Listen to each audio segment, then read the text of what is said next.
Hosting this reception is important to Worcester Academy. The civil rights legacy of the late Reverend Dr. Martin Luther King Jr. is reflected in the Academy's core values of honor, respect, community, personal growth, and challenge. King's writing, speeches, and overall legacy covered more than just the subject of race. He spoke about economics, violence, war, law enforcement, power, politics, society, and all of those things that intersect.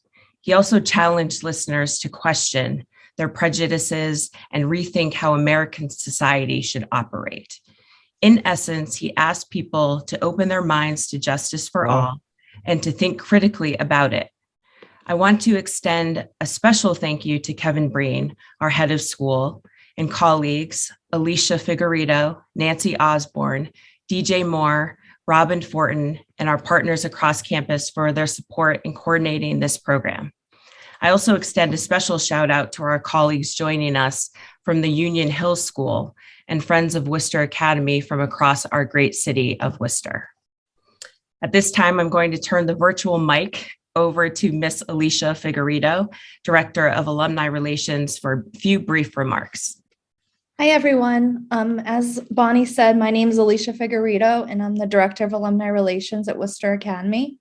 I just wanted to thank everyone for coming tonight for this special evening. And I just wanted to acknowledge AWABA, which is Worcester Academy's Association of Black Alumni, for their hard work and for honoring the Black legacy at Worcester Academy.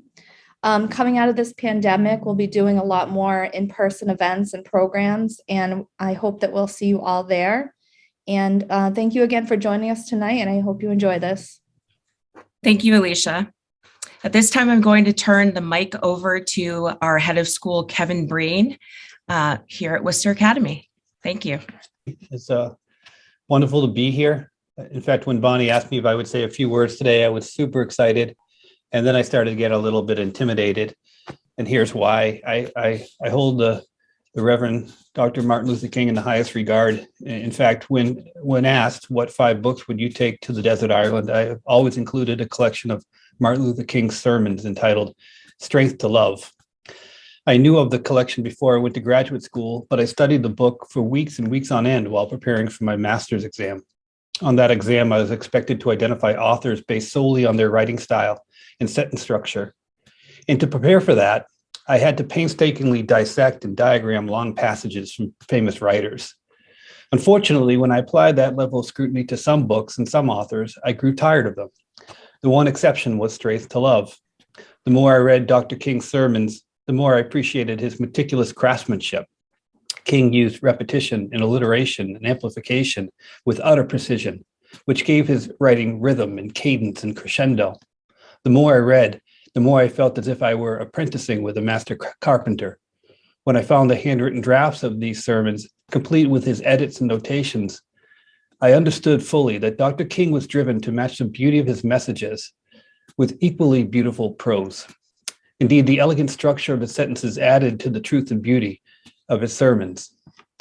That craftsmanship also makes his sermons more memorable. And although I first read these sermons over 30 years ago, I reflect on one particular sermon with increasing frequency. In A Tough Mind and a Tender Heart, Dr. King offers advice that is as relevant today as it was in 1959. In this sermon, Dr. King first compares the tough-mindedness to soft-mindedness, and later compares hard-hearted people to the tender-hearted. Dr. King says that truly tough-minded are doggedly determined and inquisitive people in constant pursuit of the truth.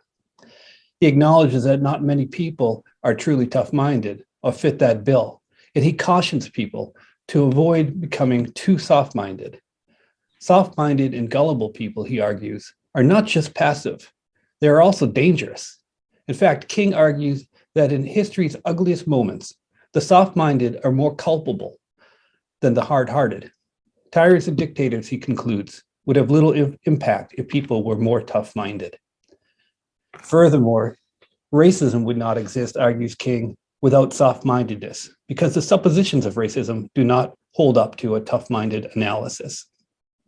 When I think of how I might honor Dr. King's legacy, I'm reminded of this year's theme here at Worcester Academy, authentic personal growth. Dr. King urges each of us to hold up a mirror and recognize when we are giving in to soft-minded behaviors. He does not ask us to look at others and to conclude that their beliefs are the result of soft-mindedness or gullibility. Instead, he urges us to be self-reflective so that we may grow. So when I read his sermon, I ask these questions. Where have I fallen victim to lazy thinking? Have I left any new assumptions unexamined? Am I actively seeking confirmation bias from my unexamined perspectives? Authentic personal growth requires tough-mindedness. And to take these remarks full circle, one path to tough-mindedness is through close reading and careful writing. I'll end with this quote from a tough mind and a tender heart. One example of elegant style amplifying an important message. The soft-minded always fear change, says Dr. King. They get a security in the status quo. They have an almost morbid fear of the new. For them, the most pain of all pain is the pain of a new idea. The soft-minded person always wants to freeze a moment and hold life in the gripping yoke of sameness. Today, in honor of Martin Luther King, let's stay open to change and stay open to new ideas and stay open to personal growth. Thank you. Thank you so much for those inspiring words. At this time, I'm going to introduce our keynote speaker, Worcester's best, Mr. Shay Anderson.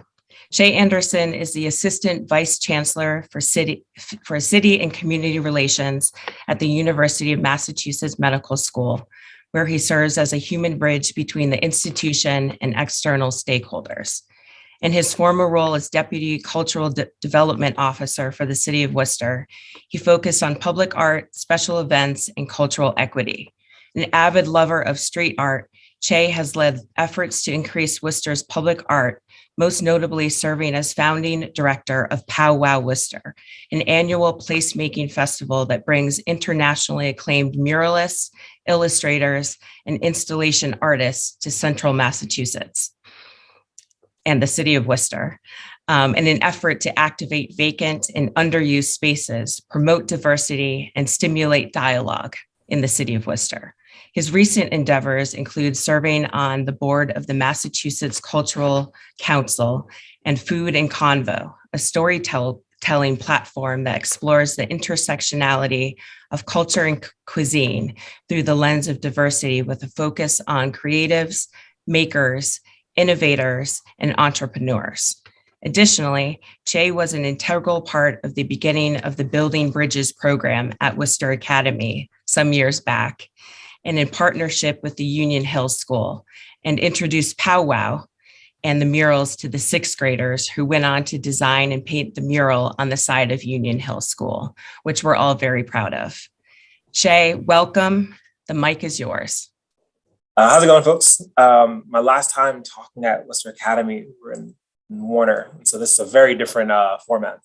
And I'm sure that after a long day, some of you folks are zoomed out. So I appreciate you sticking with me right now. I candidly see this as more of a conversation, right? So I'm just going to do some tone setting and then we're going to converse. I want questions, I want comments, all that good stuff. But first I'm going to share my screen. So you're not going to see this mug for a bit. And we're going to get into something interesting. And the name of the game today is Honor the Achieved. In doing some research preparing for this, I know that the motto of the Worcester Academy is Achieve the Honorable, right? 1890, right? So I want extra credit for knowing the dates. And as I thought through what that term means to me and what that means in relation to Dr. King, I thought there was a really interesting conversation for us to have. But before getting too far into that, who am I? Why am I speaking to you? Right. So thank you for that intro, Bonnie. But candidly, a lot of that is like what I am, right? And what I do for a living, right? That doesn't really get to the crux of who I am as an individual. I think that a lot of people, some of you who I know from the community I see here, quite often will see me running around the community like this, right? Dressed in a suit and tie, in front of a mural of some kind, because I believe in being out and about in the community. I believe in public participation, public engagement, public art, right? But this is clearly more who I am, right? This is me in New York City, where I'm from, born and raised, before I came to Worcester. And And I am born and raised in Amsterdam Projects, public housing in New York City. And from here, we moved to the Upper West Side of Manhattan before I came to Worcester to attend the College of the Holy Cross. And the reason why I like to show this image is because I think sometimes people get caught up in stories of what someone has accomplished, right? Of like accolades and those sorts of things. But at my crux, at my core, this is who I am, a kid sitting in front of the building my grandma raised me in front of. And I just wanted to start here because in thinking of, again, the messaging of Dr. King, I think quite often people remember him for the I Have a Dream speech. They remember the figurehead and they forget the way that he got to be where he was, right? How did he establish himself? What did he do? Where did he go to school? What did he learn? Who were the people that inspired him?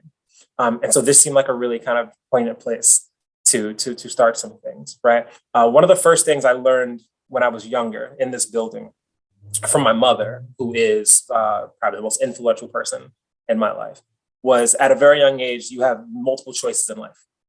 And that it is up to you over time to learn how to make the correct choices, right? You have to be a leader amongst your friends and your peers. And I took that to heart.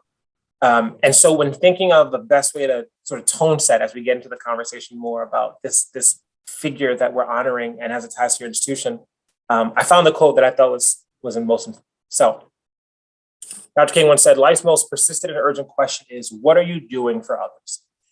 One thing you'll notice is that whenever I reference Dr. King, there will be a mural of Dr. King. Obviously, I love public art, so I thought it was a nice way to visually stimulate some of you folks. The first one was a piece by Thomas Detour Evans from Denver. This is a piece by Mark Darien, who goes by Majesties in California. I went to Dr. King's school.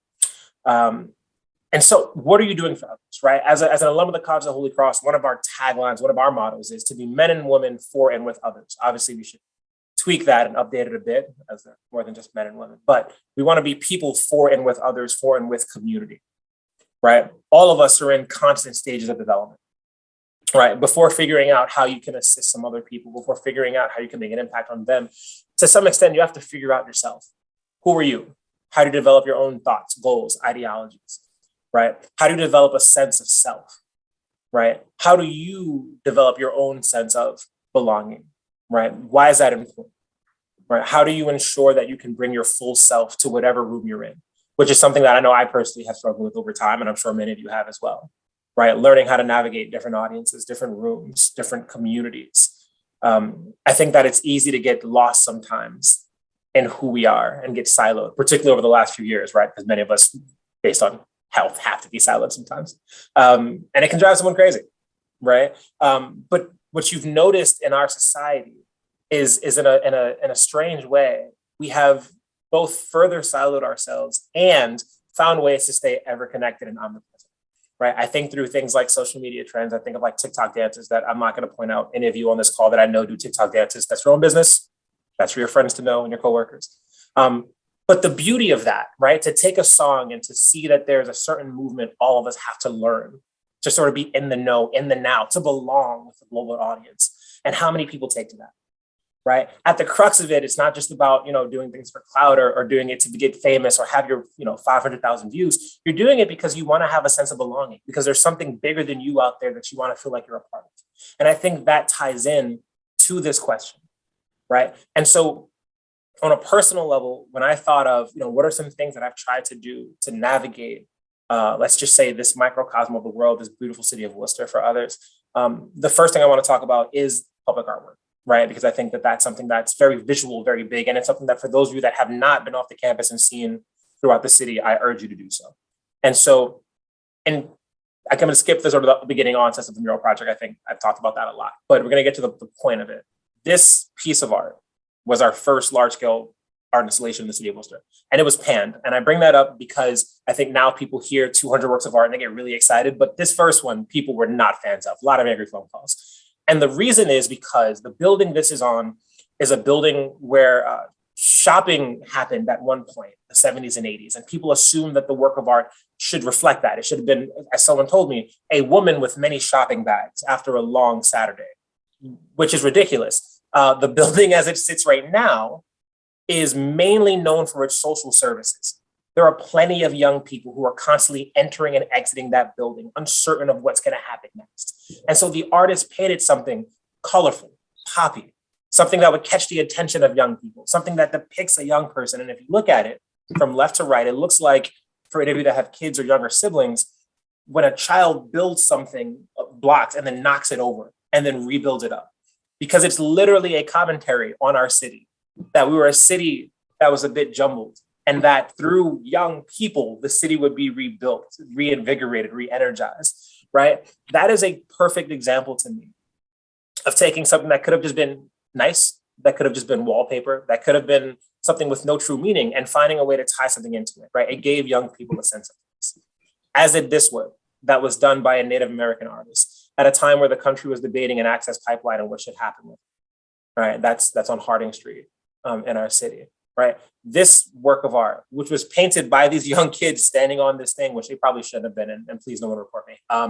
But it was a great photo. And so this artist took an opportunity to allow young people to have a hand in this design work that would go on to live within their community long after this person was gone. Again, it wasn't just about doing some sort of artwork. It was about giving a sense of pride and belonging to the members of this community, right? Having the words por siempre in an area that has an amazing Latin restaurant. If you haven't been to Maria's Kitchen, I'm going to plug them really quick because that's important. So you should get over there. But having this phrasing, having Major Taylor, right, the fastest man on a bicycle when playing our country, was an African-American man, done by Max Sansing, who's from Chicago, which is where Major Taylor's buried, right? So that interconnectedness between our two cities, these creative and this building, allowed for us to do some storytelling in a way that it hadn't been seen. And something that we couldn't have known was going to happen prior. If you look at this work over here in the bottom left, there's a shout out to a person, Woodrow Adams. Woodrow Adams does a lot of the things in the community. He runs a basketball tournament. He does a lot of different fundraising initiatives for young people in that area. And his parents' house is portrayed in this mural. And sadly, that house was lost to a fire over the last couple of years. And so we didn't even know that during this time, this would be a way to memorialize a family that had done so much in that community. But again, when you find that connectedness, when you find the opportunity to show people they matter beyond just some conversation, there's something really amazing that can happen, again, to develop a sense of being and belonging in that part of the community. This is in Great Brook Valley in Worcester, and this was done by two Dominican artists, one from DR and one who lives in Washington Heights, as a way to highlight women, because the artist's mother ran a hair salon, and they wanted to find a way to show love to the women who do that. He had to sweep the hair every morning on a Saturday. So this is a great way for him to stay connected to his parents and his motherland. This is a young girl who's now 9 years old, but she was 4 at the time. And at the YWCA, whose motto is to empower women and eliminate racism. And so it found a way to show a very young girl that there were some really great and grand opportunities out there that she really, I don't think, understood when she was 4, but I'm sure has a better understanding of now that she's 9. Roberto Clemente has a field named after him in the Valley, and as the first major Latinx star in Major League Baseball. It was a great way to show love to a community and culture that's over in that area of the city. And so here is where I want to stop for a quick second, because I talked through all these sort of public art projects, but at the end of the day, the public art project here in Worcester wasn't about public art, right? That's a very baseline thing. That's an easy thing to talk about, right? But the point and purpose of it was to help develop a sense of belonging and purpose for different parts of our community, right? It was a way to storytell some of the things that were happening in our global society, but also here in Worcester at a grassroots level. It was a way to show representation for people. Over the last 2 years, far longer than that, but in the last 2 years, we've had diversity, equity, and inclusion amplified in a way that they candidly haven't been in our country in a very long time. And that's because there was multiple tragedies that have befallen people of color in this world. And so people have been very sensitive to finding ways to ensure that rooms or virtual rooms look more diverse and provide an opportunity for people to feel as though they're part of the grander community and that they have a voice. And so I go to the next quote, but I leave you with the thought that, we all should be working as hard as we can to ensure that we have developed our sense of self enough to provide space for others around us, right? And providing space doesn't just mean quite literally letting someone join a space with you. It means creating space for them to feel as comfortable as possible, to sit in that space with you, to have conversation with you, to have difficult, courageous conversation with you, and understand that at the end of it, you can continue an amazing rapport, right? It isn't challenging someone doesn't necessarily mean that, you have some sort of hatred for them or something. No, it just means that you want you as a collective to do better, to be better, to think differently, and to ensure that everyone has a place or seat at said table, which is a phrase I don't want to get into, but I'm not a big. The second quote that stuck out to me when thinking about this group is intelligence plus character. That is the goal of true education.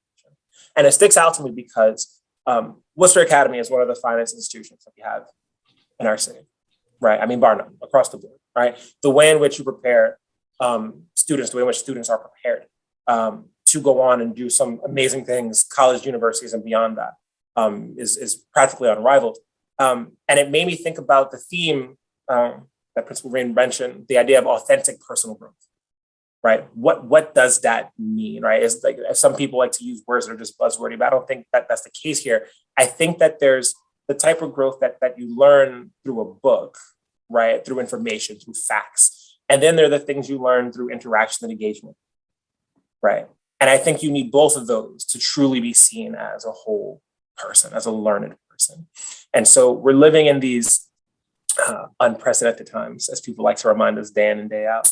But what that really means is that we have an opportunity to do something that hasn't been done before, right? It's not so much a phrase that's stated so that we can all sort of get sour and think about how dour things are. No, it's a challenge for us. Because if we're living in unprecedented times, that means we can do unprecedented things. That means we can think differently, more dynamically, collectively. We can find ways to look at the systems we've had in front of us that we've always looked at and gone, well, that's just the way things are. And truly find a way to shift them to ensure that as many people are benefiting from the systems that we have. And if not, we can do unprecedented things with that. And so as I think about the idea of true education and what that means, that personal self-growth, the development of empathy, the development of sympathy, I think about a word that I learned fairly recently. I had no idea the term compathy was a thing, right? There's one thing to, try to understand someone's situation. There's one thing to see someone in pain and you understand pain. And so you go, I'm sorry, I'll help you get better. There's another thing to sort of sit with that person and share and have a conversation and understand that's not going to be a quick thing you say, right? It's not like when you see someone in the morning, you go, how's it going? And you expect that person to go, good. Even if it's the worst day ever, right? Like if someone's like, oh God, today's the worst day. You're like, why would you burden me with real information? You're like, no. If your things are great, you say great. If they're horrible, you say good and you keep moving. But to actually truly value how that person's feeling, to take that on, to converse with them and talk to them through the situation, that's a thing that you can only have through trial and error, through trying to sit and understand somebody. And so I challenge everyone here to sort of take those moments and opportunities to truly build and develop and strengthen relationships with those around you, because that is how we firmly sit in what true education can be and is, right? So why did I flip your motto? Right, that's a question. No disrespect by any means, but I did it because I think that as people in 2022, we have this habit of waiting for something to happen to someone before we truly appreciate them for who they were, what they stood for, and what they've done, right? We wait for these days, these moments, right? This is so-and-so's day. And so on this day, we remember this thing, this person, we uplift them. This is so-and-so's month. So in that month, we're going to honor people. February's coming up. Everyone's going to be talking about Black history. And then March comes up and everyone talks about women's, the suffrage movement and women's history, and so on and so forth, each day, each week, each month. And the fact of the matter is, year round, there are fascinating, impactful things that people have done, that they've achieved, they've accomplished, right? People have made sacrifices, some with their lives, to ensure that we can be in a better place today than we were in yesterday. And somehow, after all of that time and energy and focus and sacrifice and education and rumbling, we condense that person to a day, to a hashtag, to a second in the grand scheme of things. And so I want to challenge you to not wait until something happens for you to celebrate somebody, right? Not a musician, not an athlete, not a great orator, not a coworker, right? Celebrate them in those moments, right? And it doesn't have to be an achievement. It doesn't have to be that you won a Nobel Prize and you've you've cured cancer, right? Like an achievement can be that you found a way to impact that one other person that day. That's huge. And people should honor you for that, right? Hey, congrats. That's great. First round's on me. Whatever the case may be, however you celebrate. I think that there are moments that we should not take for granted because we don't know how many moments we sort of have. And so as you're thinking about how to honor the achieved and how to achieve the honorable, I want you to think about how you honor the legacy of someone. How do you create your own? How do you honor yourself, right? What are we doing? How are we doing, right? And so this sort of last piece I want, because I really do want to have a conversation with folks. I think that works so much better on Zoom. Is this one quick story because I love it. And if you've heard it from me, my apologies. And you've seen the question, right? What is the purpose of Dorito Dust? I'm going to stop sharing so I can have this conversation with you folks for a second. I don't know how many of you like Doritos. I get it. It's January. Everyone's on a health kick. All of you have been on the treadmill the last few days. I know how this works. But if you haven't had Doritos recently, go get a bag of Doritos. They're delicious. And if you have, you understand what I'm saying. But if you've eaten Doritos or Cheetos for that matter, you know that at the end of eating a bag of Doritos or like a few chips, right? No one eats a whole bag. We know. Your fingers have that like orange cheese on it, right? That Dorito dust, right? And if I ask you all, what is that, right? What's the purpose of that dust? Most of you, I imagine, would say, well, that's the flavor. That's how I know if it's Cool Ranch or nacho cheese or spicy nacho or habanero. I don't know. There's so many flavors of Doritos now. But that's logical, right? When the fact is that dust at this point truly doesn't serve any functional purpose, right? The flavor is baked into the chip, right? However, part of the experience of eating Doritos is getting that cheesy dust on your fingers, right? If one of your coworkers had that, you would assume they had Doritos. I would hope. I have no idea what else would do that, but I imagine most of you would think Doritos, something to that effect, right? But the beauty in that is that somebody understood that part of the experience that only they really provided was this thing. And so that's a fascinating thing to think about, right? What's something that you do that other people don't do that they know you for, right? It could be the smallest little thing, but that's part of the ethos of who you are. That's part of people understanding the thing you do. I think that so often, there are people, I'm sure many of you who are working, who are going to school, who are finding extracurricular things to do to impact your community. And sometimes I think people get caught up in how grandiose that is, what it means to impact your community. But the fact is that each person has their own Dorito dust that allows them to do something slightly so different, but also like themselves. That's unique.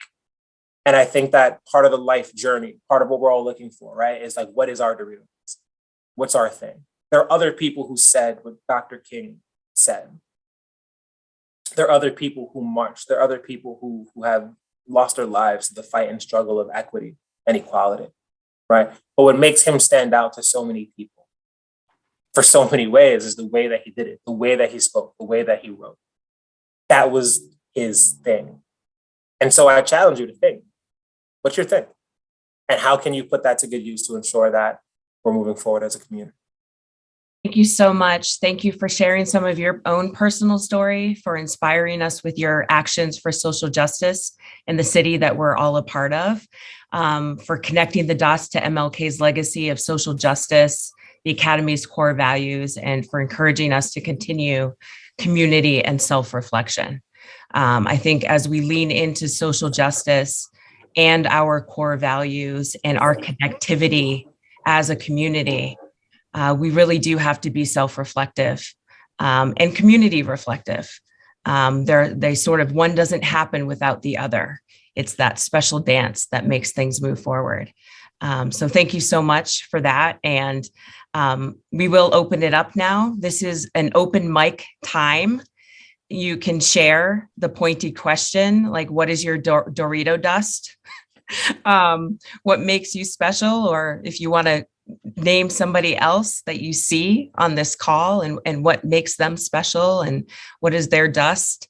If you want to share reflections generally around MLK and his legacy, you can do that. But this is our time for some discussion and a time to connect. Feel free also to put things in the chat. I can share the things that are put in the chat. Otherwise, I will scan. If you know how to use the raised hand on Zoom, we'll find you. Or you can raise your hand and we'll find you that way. So the murals and all of the things that are around the city of Worcester, I didn't know what a lot of them, what the intention was and what they stood for. So I found the one that you shared very fascinating, that was about the building blocks and that whole area about this, how it's a metaphor for the city. And I never would have seen that if you hadn't said that. So I just am wondering, I know that art is up to the interpreter of the person who's looking at it, but is there any place where you would look at these murals and get an idea about what the intention was for the artist? And I could say, I could see that, or I don't see that, or I see this. So that's just sort of where my question is. So it's funny. I tomorrow marks 1 year since I've left working at City Hall. And one of the projects that we were working on prior to my leaving was a full database of the murals, where you can find them, and the stories, intended story behind them. I candidly don't know where that sits right now. However, because you've asked, I'm going to check in now and find out. But that'll live on the city website. So the city has a culture development office that's working on everything from sort of wayfinding to the programming. If you've ever been down to the Festival of Lights or been to any festival, they also permit that. But that's part of their ongoing work that we had. Since 2014, the city has developed 201 works of mural art. And I think 12 installations that are new, not including the ones that were all cleaned up. Most of which people don't know, right? We have a famous one downtown of a boy and a turtle. Most people have no idea what that story is, just a boy riding his turtle. And that's how I'll leave that. And so I think that, there are plenty of pieces that people want to know the story behind, and that's what the city's intent is sometime soon. Thank you. Of course. A question? Go on. Yes. Okay. I'm assuming the program is still going, and I was wondering about the public art that's in the outside of Polar Park. It's some Worcester historical figures. Is that part of the same program? So it is not part of the mural festival that was occurring, but it's part of the city's overall public art initiative. So the city met with Janet Marie Smith from the Red Sox and discussed 2 potential large-scale murals. One was that one, which, to be candid, I'm so happy. Ryan Gardell did that mural, local artist, really talented guy. But I think that Worcester's at a point where some of the sort of like, this is just a beautiful mural. I think we're past that point. And there should be more storytelling going on. So to have the historic heroes of the Canal District, I thought was an amazing addition to that particular area, especially because there are many people who will visit Polar Park who have no idea of the area they're going to be, right? They know the ballpark and then they know where the parking lot is. So it's nice to hit them with some history as they enter. Shay, can you tell us a little bit more about what ignited your passion for art and really how you leaned into infusing the social justice piece, right, in the work? There are artists that don't necessarily go there. And what is it, in your spirit or in your experiences that sort of pushed you in that direction? The first part is kind of proof that it's never too late, right? Like I didn't get into public art until October of 2013, which is fairly recent, right? And that's 20-something years of my life gone by without me really being a big art person. It's like one art class in college, and like it's because I had to. I went to college with Elizabeth Wambui, so she knows the truth. I was in New York visiting my mother, and I was out with friends one night, and they talked to me about Banksy being in New York. And I knew some, I was like, oh yeah, the guy from London, that's cool. And they're like, well, we're right around the corner from one of his artworks. We should go see it. And we went and we saw it. And the next day he did a piece by my mom's place. And so I ran out to go see it. And there was a huge crowd of people. And I just so happened to be standing between 2 people. One was from Jersey, one was from Connecticut. And I couldn't understand why they drove down to Manhattan just to get a second to look at this work of art. And they were like, well, it's Banksy. It's Banksy. And so it took me down a rabbit hole looking into cities that were doing, reinvigorating art projects. And, 2013, 2014, the city of Worcester was trying to figure out what else was happening. There weren't that many sort of younger people who were staying here after college. And I feel like I knew a lot of them. And we were talking about something interesting that could happen in the city. And I was like, I think we could do this mural festival. And initially, candidly, I was looking at it in the lens of, we have these large buildings, we have a great art community, we can bring in some other artists and do something. Over time, what I found was that most cities that were leveraging art projects were using them as sort of pseudo gentrification projects. And seeing what happened in Manhattan and to like Brooklyn, I was like, I don't want to do that, right? I don't just want to bring in these big artists that come with developers. Like, I wanted to find ways to bring in creatives that reflected our community. So the first year we had Brazilian artists, we had artists who were from Nepal, we had artists who spoke Russian, we had tried to find artists from Poland and from South Africa. We wanted people who were reflective of the community, at least on a visual standpoint, so that if someone's walking by, they can go and have conversation. That sort of is what led to our local project. Candidly, though, which ties to a project outside of Worcester now, but I think it's important to know.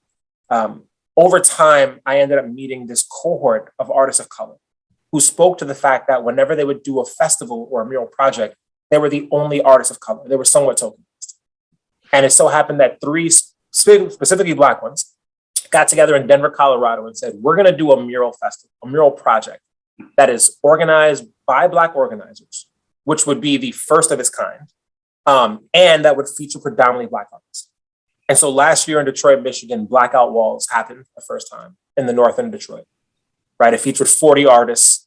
Of the 40, 35 were Black artists, right? And I bring that up because there's this photo that I'll put it on with the folks. I got to go out to Detroit for the weekend and do it. But there's this photo of about 60 of us standing in front of one of these walls in the north. And it is the first time I've seen an initiative like that, where there are just so many Black and brown faces around. And I think that there is something about scarcity that breeds this sort of grit at times. And I think people don't often speak to that. And so candidly, that's a part of it, right? I find myself in many spaces where I am quite often the youngest person in the room, and more often than not, one of the only Black or brown faces in that room. And for me, holding that space, right? Talk about things like belonging and inclusion and accessibility.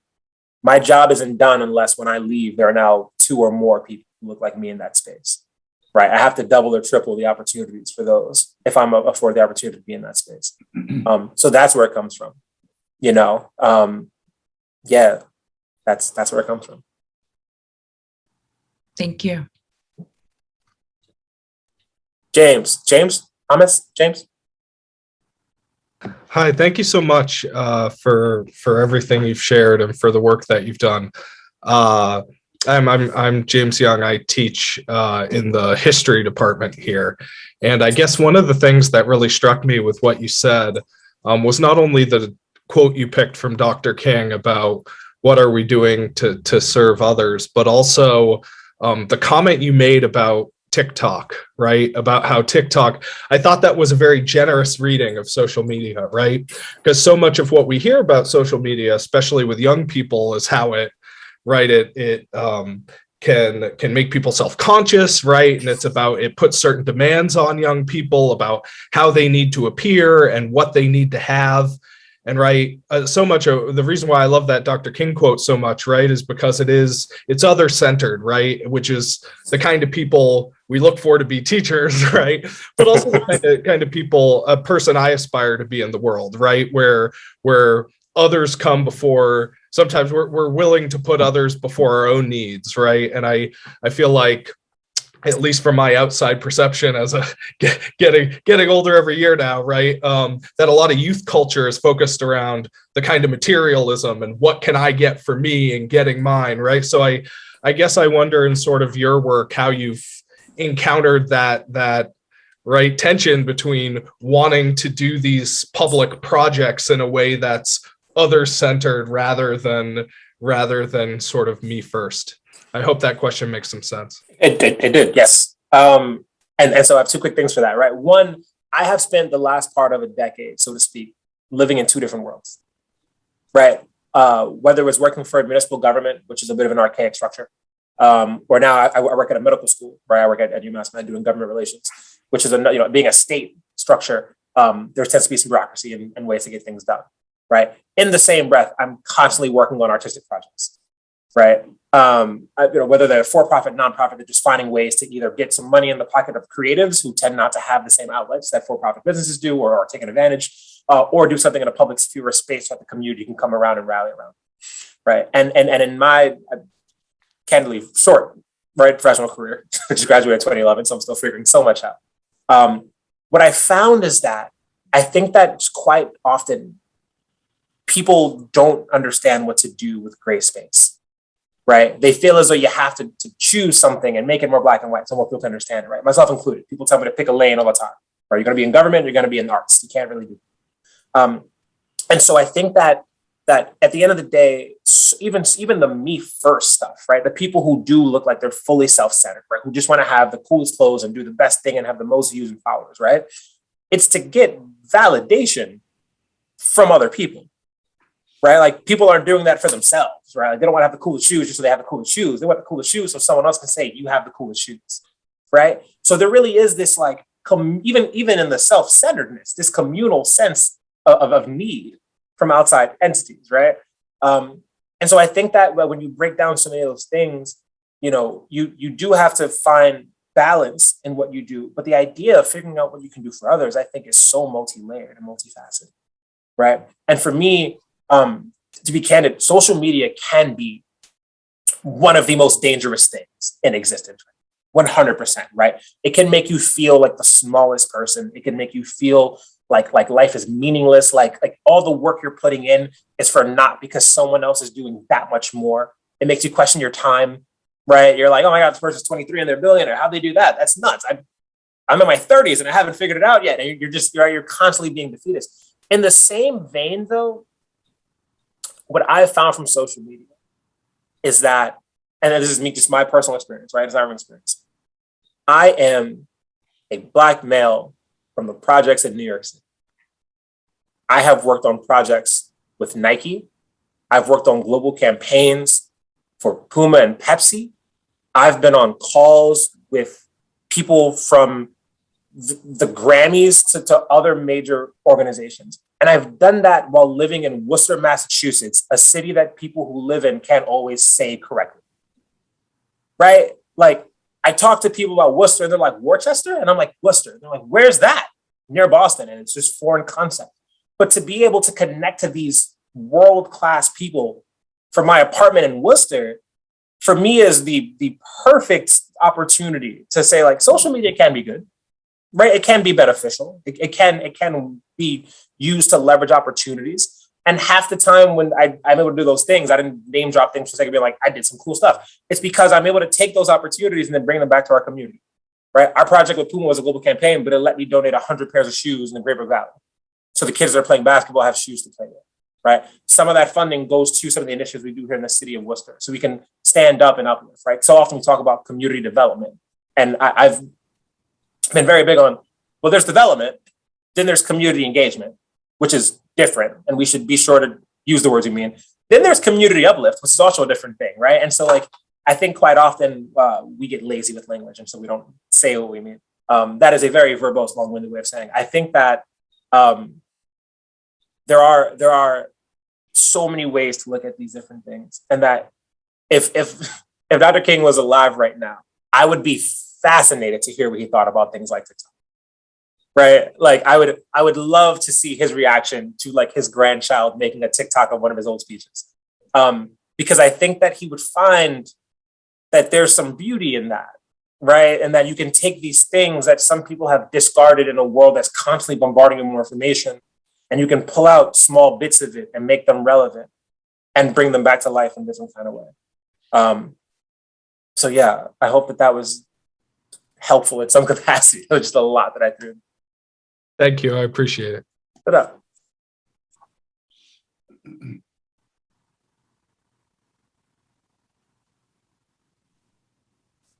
I don't see other hands up, so I'm going to ask another question. I don't want to take all the airspace, but I have a lot of questions. So as far as the artists that did the powwow murals that came in, can I assume that you met all of them? Were you able to meet all of them? I had a kind of OCD rule that I had to meet every artist before they came to Worcester because we're big up to the community, and I had to get a feel for them before we brought them to the community. I figured that was the case. So with that, do you have a highlight or a special person or conversation you had with an artist? And and why, I guess, and kind of connecting that back to serving the community and how they connected. Okay, so the best story I have about any mural in that's ever gone up in Worcester, on Elm Park Community School, which, just for context setting, has 499 students from 33 different countries that speak 31 different languages. At one point was level 4 school, so the state was going to take it over. And the principal who was there, whose name was Joanne Santa, I give her all the credit, who's not there anymore, but she was amazing for saying yes, told us we can do one mural at the school. And we chose that school because the architect who built it built jails. And so there are not many, there are minimum windows in the school. And over time, as we learn more about the facility, we asked if we can do another, and then another, and then another. Elm Park Community School has 19 murals around. And because of our project, got a brand new basketball court that was repaved and painted by this French artist who have a one-of-a-kind basketball. And they're no longer level 4. Can't put that all in the murals. That's just, I think, good educators. But it did bring some really good attention to the school, so that it wasn't just this never being the bad school, it became like the cool artsy school. But there was an artist from the Dominican Republic named Anguria. You saw one of his murals that I showed earlier with the woman with the rolls in her hair. But his first mural was on Elm Park in 2018. And I bring that up because he couldn't come during the week because a hurricane had gone to the DR. And so he had to come a week later. Actually, no, he was going to come a week later. And then he literally washed his passport. It's a long story. So he came 2 weeks after the project had been done. And while he was there happened to be 2 young girls who also had to come to Worcester from the Dominican Republic because of the hurricane. And they spoke minimal English. And apparently at lunch, they would just sit with each other and not really do much of anything. But the day they saw him painting, they noticed the rollers and they asked what they were. And they started speaking Spanish to each other and found that the young girl grew up down the street from Anguria's mother's hair salon. Right. And so every day for lunch, she'd come out and instead of like running in circles, because that's what I imagine little kids do during recess, she just sat with him and would talk. And he would come off the lift and they'd talk and she'd help him paint, whatever. And at the end of it, he took his sketch and he laminated it and he signed it for her and gave one to her teacher. She gave him a big hug and it became this really beautiful moment that we couldn't have planned for a script, right? To really show the connectivity. And that's just preamble to the actual part of the story that I wanted to share to your question. When he was interviewed as the only artist here who was here late, so people want to know why he was here, he was asked about being in that area and if he was afraid that someone would graffiti his mural, that it'd be damaged. And his response, which is this day the best response I've heard to that question, is, I got to be honest, once I sign my name there, the mural's not mine anymore. It belongs to the community. If that means they want to paint something else on it, they want to add to it, they want to remix it, that's up to them. My job is to do the best job I can on that wall, to answer questions, to have some conversations. He was like, to get a plate of food. This one lady brought me some food. That was a great time. He's like, but I'm not here to worry about what happens to the mural after I'm done with it, because once I'm done, it's a gift from me to the community. Now it belongs to them.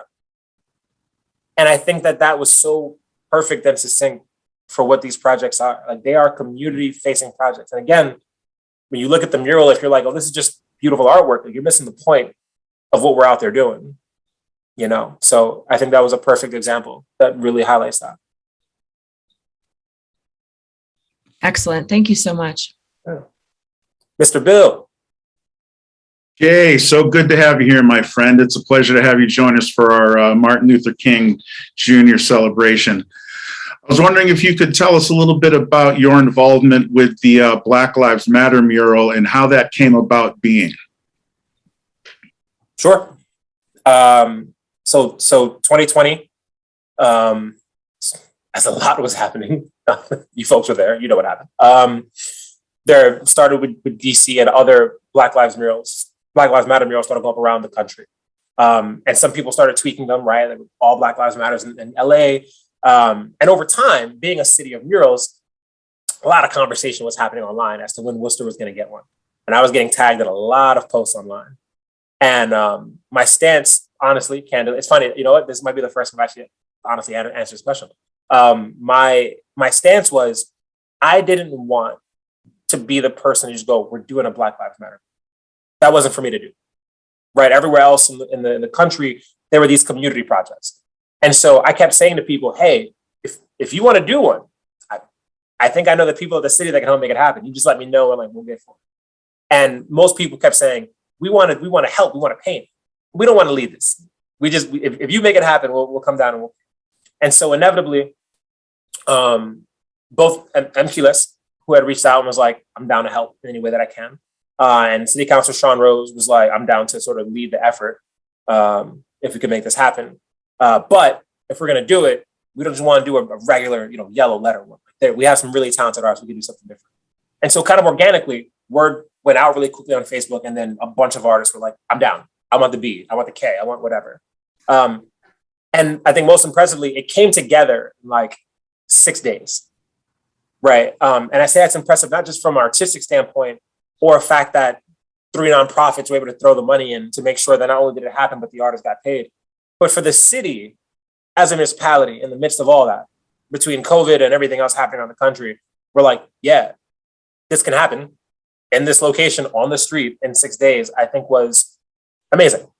And, Billy were out there and it was the first time a lot of community members had gathered in months because of the onset of COVID. So it kind of became this like Black community block party, right? Like there was music, some people had food, the painting was happening, all these kids are running around.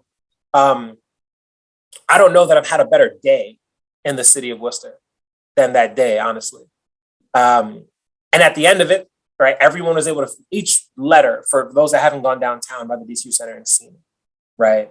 Each letter is about 16 feet by 20 feet, right? That is a mural, that is a full mural, that's a wall, right? And every single person finished their thing that day in one day, right? About 60 volunteers came throughout the day, did their thing. Electeds came down, police came down, right? And I know that things have calmed a bit now, but at the time, that was a very contentious thing for our chief of police to come down there and see some people and dance with the guys from Legendary Legacy. I'm not going to comment on the chief's dance skills. That's not me. Recording still, that's not for me, right? I said it was great, if anyone asked. But I think that in hindsight, what happened that day was beautiful, regardless of kind of where you stand on painting in the street or any of that other kind of stuff. And so candidly, that's kind of how it came to be. It was an idea that sort of stuck for a couple of weeks that we weren't sure if we were going to move on. And then when it was time, it was time. And that was kind of that. Yeah, I appreciate you being down there that day and taking some photos. Because that is a very proud day. I can't stop smiling because I'm thinking about how that day went. It was really amazing. Yeah, it was the most amazing day. Thank you very much for that background, because that's good to hear now that I was down there all day and was able to put it all together now. Thank you. Definitely. Rebecca, you have your hand up? I'm really struck by what you said previously about the Dominican artist who said, if the neighborhood, the mural belongs to the neighborhood now. I'm the head of the middle school, and the middle school 6th graders were involved in putting together and painting the community fridge that is now on Union Hill. And there is a lot of anxiety among the 6th graders about what happens if somebody tags that structure or paints on their artwork, and helping them to understand that once we've put it out there, that it's called a community fridge for a reason. And that's really challenging for them to sort of understand that. And I'm sort of curious about, the artwork is there as sort of messaging to the community, representation to kids. But when you think about younger kids, not just young people as in high schoolers, but, our youngest middle schoolers are, at the start of the year, they were 10, they're 11 now. How would you imagine younger people engaging with the mural projects besides just seeing them in the community? Are there ways for younger people to engage with the art and with the work in Worcester at that age? Because often the community service groups require an age limit, or they're not sure where their access points are. So there's a nonprofit down in Maine South Worcester called Maine Idea, run by Joy Murrieta. And it started as an artistic camp, so that they had a visual art teacher, they had a musician, they had a thespian, and so they would teach young people whatever their interests were. They've done a community mural project for the last 2 years where they get a lead artist, and that person works with younger children to come up with the concept for a mural and then help paint the mural itself. And so, if their students want to be hands-on in that way, I think that's an opportunity. One thing that I've been looking forward to that hasn't happened yet, so here's something that could be really interesting. I don't know if you have any young documentarians, right? People that have cameras or want to learn how to use cameras, video cameras. I've always been interested what one of these mural projects looks like through the eyes of a young person. I'm talking like young, 10 years old and such. I think it will be a fascinating project to give them little cameras and such and just let them go crazy, right? I think that it's a project I've never seen, not just locally, like ever. And I think that'll be a fascinating viewpoint to have them talk through what that process was, what actually happened that day. So I think that could be another opportunity for young people. At the end of the day, right, not every visual artist is a good storyteller. So if you have any writers, right, I think that'd be a fascinating opportunity for them. Also, speaking specific to the fridge, the MFA had a show that ended a few months ago, Writings on the Wall or Writing for the Future, I believe it might be. It's like a Basquiat show. Specifically in that show, the first thing you see when you walk in after you read a blurb by Fab Five Freddy, let me flip from FTV, there was a refrigerator right when you walk in the room that has countless tags on it, right? And the reason they have that there is that if you look through it, right, you have a tag from Eric Hayes, who was a senior design director at Nike. You have a tag from Futura, right? Lenny, who is one of the most prolific visual artists in modern times, has done stuff with Louis Vuitton. The whole LVMH fashion show the last couple of years has featured his artwork. You have stuff from Lady Pink, who was featured in one of the most preeminent hip hop movies of all time and has done just amazing design work, right? So you have this group of teenagers who tagged up a fridge, which ended up being this sort of holy grail of artistic creativity, right? Keith Haring did a design on it. And so I would say to them, the reason why there's beauty in that is that you take something that you did and now it's a collaboration with other artists around the community, right? That's quite literally how the artist Cause made his entire career before he started doing all these giant sculptures in places, right? He was going and taking over ads at bus stops and trains, and that's what got him his name. And now Cause is a multi-million-dollar one-person studio, much like Murakami or Yayoi Kusama. So there really is some beauty in just taking the way that we're looking at something and pivoting a bit, and understanding that even in the chaos, there could be some beauty. Great. Thank you so much. Of course, yeah. So my name is Ramona Lopez, and I am the coordinator at Union School. I think that you were talking to the fact that the mural hadn't been tagged. To be candid, of over 200 plus walls, we've only had 2. Yes. Yes. Yeah. Okay. Cool. That's what my comment was. Yeah. We've only had 2 in the city really get tagged, and both weren't even tagged on like the artistic part. It was more like dead space, which is to be somewhat expected if you're doing these projects. I am honestly surprised at how few of the murals have been tagged, to be kind of like candid. I'm just like, I thought there'd be more graffiti in some places. But I also think that it speaks to people understanding who's doing work, right? When the Union Hill mural, I think is a great example. Community project, publicly funded, young people got to work on it. You'd have to be a really low person to mess that mural up, so to speak, right? It's not as though they're like other graffiti writers who are doing different things and now you're going over them because it's part of the culture. For the most part, people leave those alone. Again, it's by community for community. It's like the FUBU of artwork. So I think most people will tend to leave that. And that mural was amazing. I was out there that day when they unveiled it with the city manager, and that was a really cool project. Thank you. Are there any other questions? I'm scanning. Okay, and I don't see any questions in the chat. So with that, I'm going to close. I want to thank everyone for coming out this evening to celebrate the legacy of Reverend Dr. Martin Luther King Jr. through his service, through all the things that he did and all the people that he touched. Service through art in many forms and through education is very powerful. There are many ways to serve. Che has outlined many of them, his own service and action in our community through Pow Wow Worcester and really impacting the lives of young people. I'm looking at the many people left at the tail end of this conversation on the call, many educators or people who have been in education. You really are the change makers for the young people. You're bringing them along and mentoring them. So you are the legacy. It's not just the youth and the children, but it's the people that are touching their lives and impacting them. I will close the program with these words. First, I want to thank our head of school for his remarks and reminding us of the importance of language, the language of MLK, and the precision behind his service and what he did through words and language. Powerful. I want to thank our keynote. Che, thank you so much for your time this evening, for your messages, and also for your vulnerability to share some of your story and who you are behind your service. And I'll close with this quote.